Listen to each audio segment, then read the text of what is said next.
তো hi guys, চলে এলাম আবারও সেই বিখ্যাত সুবিখ্যাত পরোটার দোকানে। তো দাদা, সকালবেলা কি কোনো বৌনি কাস্টমার হয়েছে নাকি? আচ্ছা, তাহলে কি আজকে মনে হয় 1 টাকায় পরোটা আমি পাবো না, তাই তো? আচ্ছা, একদম লাস্টে আমাকে আসতে হবে।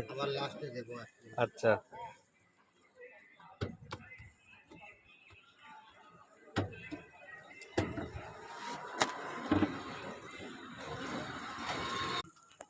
তো দাদা আপনার ওই চাঁদনি পরোটা, তাই তো? এটা মায়াপুর বিখ্যাত সেই চাঁদনি পেটাই পরোটা। আচ্ছা আপনি আবার বলবেন না ওই দাদাটার মতো। কি হলো, আপনার তো পরোটারও কলঙ্ক আছে, কিভাবে ডিল করবে? দেখতে চাইলে আপনাকে দেখাবো।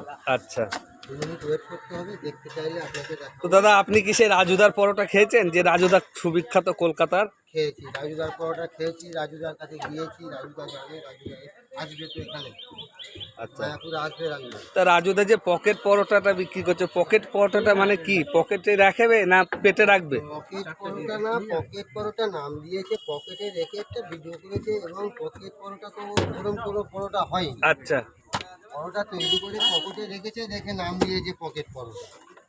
ঠিক আছে। আর আমার এটা মায়াপুরের চাঁদনি পেটাই পরোটা বিখ্যাত, জানেন তো? হ্যাঁ অবশ্যই। সেই চাঁদনি পেটাই পরোটার যে কলঙ্কগুলো দূর করবো এখন দেখেন। আচ্ছা, এই দেখেন, এটা কলঙ্ক দূর হচ্ছে।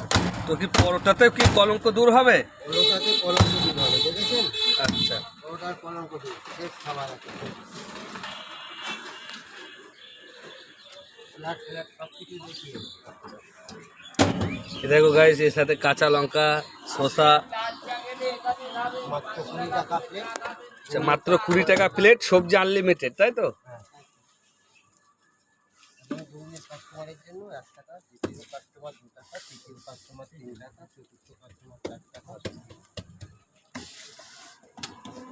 এই বিখ্যাত চাঁদনি পেটাই পরোটা খেতে হলে চলে আসবেন মায়াপুর 1 নম্বর গেটের পাশে, টোটো স্ট্যান্ডের পাশে।